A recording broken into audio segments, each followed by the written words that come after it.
हमरा नियन केहू करी न पढ़ाई, ओहला बड़ाई कॉलेजवा में जाई। अच्छा सच में? हमरा नियन केहू करी न पढ़ाई, ओहला बड़ाई कॉलेजवा में जाई। अरे बीमार में जैसन कोनो टीम ना होई, केहू कितना करी पढ़ाई बाबा भीम ना होई।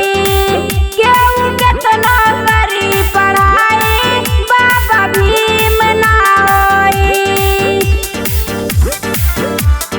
भीम ना होई।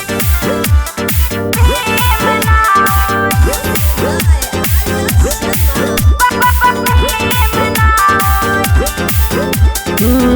हमरा नियन केहू के नाम भइल बा, नौकरी सरकारी वाला काम भइल बा।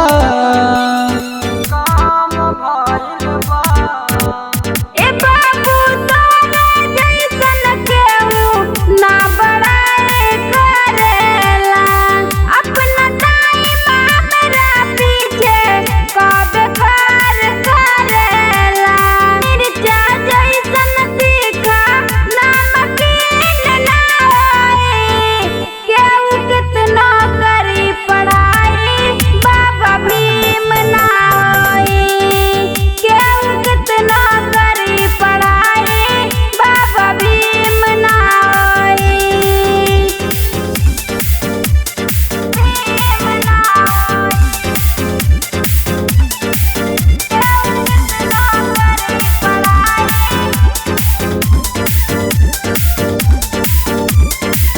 कहतारू जवन तोहर बतिया सच बा, दीपक दिनेश के अखिया खुलल आज बा।